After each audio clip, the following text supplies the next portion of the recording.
queridos hermanos, ¿cómo están? Espero que se encuentren súper, pero súper bien. Bienvenidos a esta tercera charla de nuestro ciclo de episodios que estamos desarrollando sobre Isabel, la católica, sierva de Dios, fe, reino y santidad.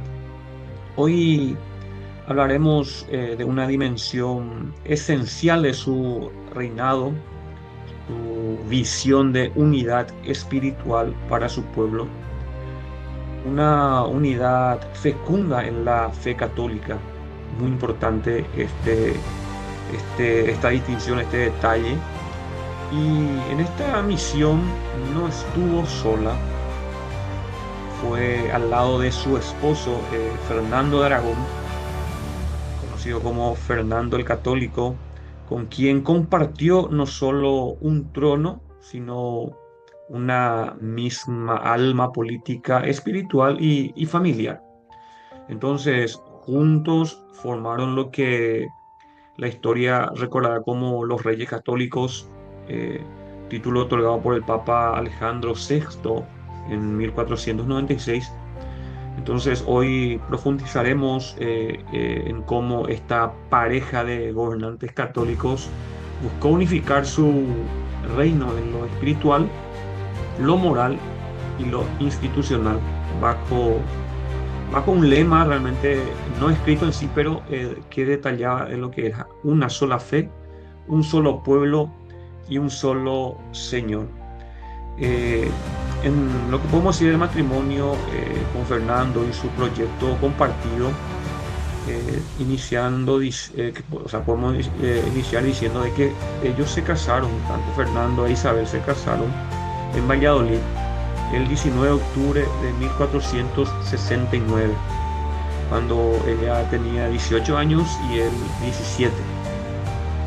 Fue una unión secreta y arriesgada, la verdad, ya que Isabel se casó sin el consentimiento de su hermano, cuando eso aún era su hermanastro, el rey Enrique IV, lo cual casi le costó el trono,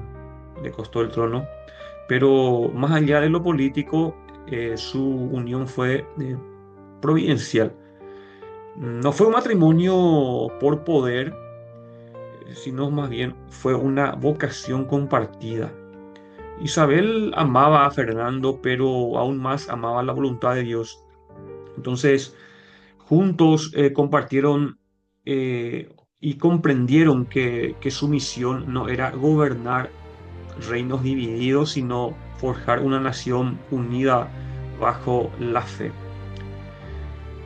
Isabel y Fernando se complementaban, ella mística y firme, él político y audaz, pero ambos querían lo mismo, que era el reino de Dios en la tierra. Y un reino dividido necesita un alma común. Entonces, en tiempos de Isabel, Castilla y Aragón eran dos reinos con leyes estructuradas diferentes, pero compartían algo más profundo, que era una fe católica que podía unirlos. Entonces Isabel y Fernando entendieron que la unidad política debía ir acompañada de esa unidad espiritual, porque sin moral ni verdad el poder se corrompe. Eso ellos comprendieron. Entonces, por eso iniciaron una reforma de fondo, desde el clero hasta la administración real, combatiendo abusos, fortaleciendo la justicia, promoviendo el bien común bajo el Evangelio. Entonces, esta unidad religiosa y reforma eclesial, en conjunto, Isabel y Fernando, eh, y promoviendo ya una verdadera renovación de la iglesia en sus reinos, hicieron la reforma del clero. En este caso nombraron obispos santos como Fray Hernando de Talavera y el cardenal Cisnero. expulsaron a sacerdotes corruptos y exigieron vida moral y formación sólida a estos clérigos, a estos religiosos.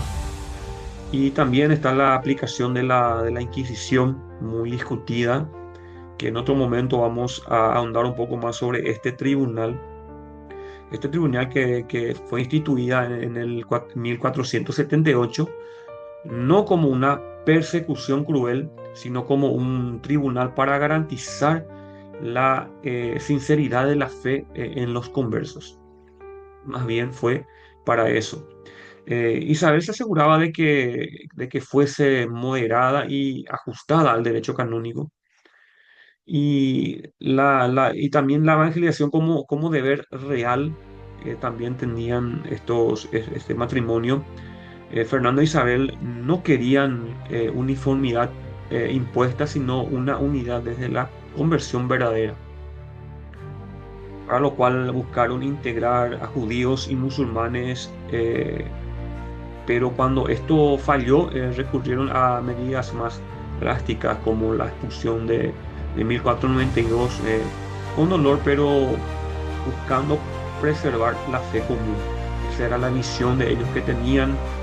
A veces es importante analizar la historia, hacer un revisionismo histórico, considerando siempre la forma de pensar, el contexto también de la época para poder hacer un juicio también sobre esto, ¿verdad? Entonces, también les adelanto que en otro momento vamos a estar hablando también un poco sobre tanto la Inquisición como la expulsión que se dio de los judíos y el contexto de la cuestión, ¿verdad? Eh, para ello, la libertad no era indiferente, o sea, una indiferencia religiosa. O sea, para ello la libertad no era una indiferencia religiosa, sino la posibilidad de vivir en la verdad del Evangelio. A medida que iban avanzando esta reconquista, está el último bastión, por así decirlo, que era la reconquista de Granada. Y la guerra de Granada fue más o menos entre el año 1482 y 1492. Ese 492 es un año muy clave también para estos monarcas que a ese momento ya eran reyes de Castilla y Aragón. Eh, Esta guerra fue una empresa conjunta del matrimonio. Isabel acompañó personalmente a Fernando a los campamentos, cuidó a los soldados y mandó celebrar misa en las tiendas de campaña. Entonces, el 2 de enero de 1492, Boabdil entregó las llaves de la ciudad a Isabel y Fernando y se hizo la cruz en la Alhambra. Eh, no celebraron con orgullo humano, sino con acción de gracia a Dios. Ya se hizo la cruz, se bajó, digamos, ese símbolo del Islam, que era la media luna, y se constituyó ahí el cristianismo dentro de esta ciudad, por así decirlo, este territorio que estaba como último bastión de, de los musulmanes. Y es importante también entender de que Isabel lloró al ver la cruz ondear, no por odio del Islam, sino por amor a Cristo. Algo que tanto ella añoraba desde que ella entendió y comprendió su misión y a qué estaba destinada realmente. Ella siempre pensó en esto, en restaurar a Cristo en todo el territorio que era alguna vez fue lo que fue la Hispania y que fueron perdiendo a través de los siglos con la invasión musulmana y todas esas cuestiones que fueron sucediendo, que fueron perdiendo eh, hasta, hasta Asturias, ¿verdad?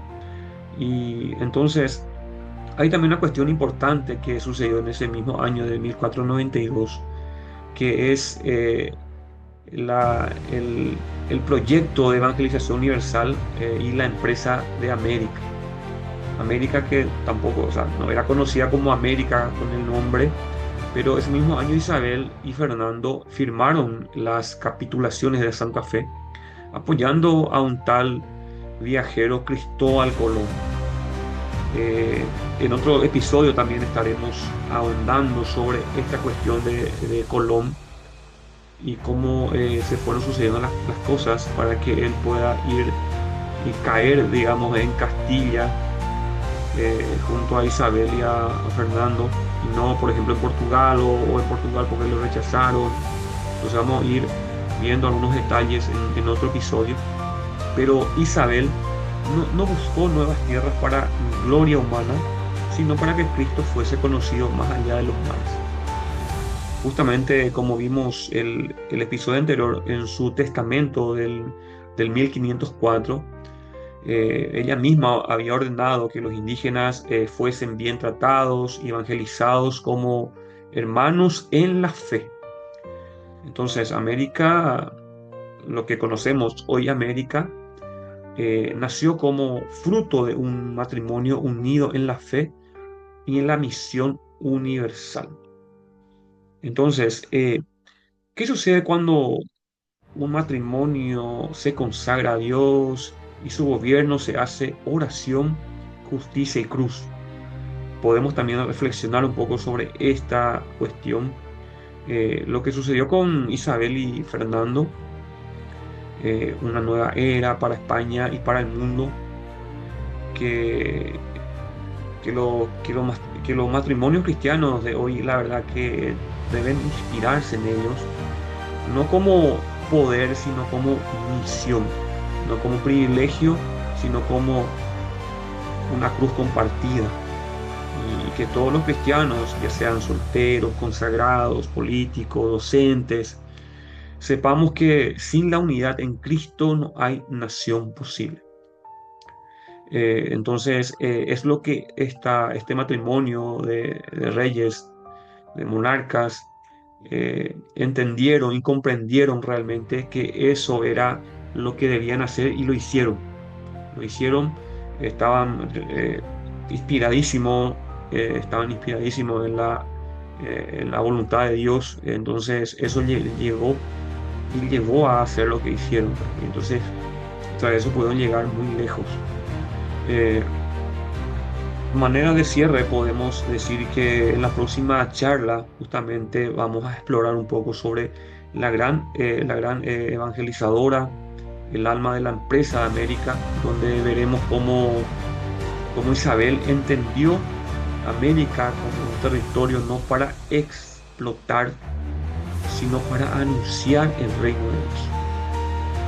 Eso es importante entender y comprender en esta época donde es importante hacer este revisionismo histórico y comprender de nuestras raíces, de que todo tiene un inicio y ese inicio apareció a partir del amor en Dios, a partir del amor en Cristo, y que ese mandato que Cristo hizo de ir por todo el mundo y anunciar el Evangelio y bautizar en el nombre del Padre y del Hijo y del Espíritu Santo, Isabel comprendió perfectamente, y utilizando esa herramienta que tenía, ese poder político que tenía, ella sirvió tanto al ser humano, al indigente, al pobre, a toda clase social, pero también por sobre todas las cosas sirvió a Dios a través de esa misión que él encomendó.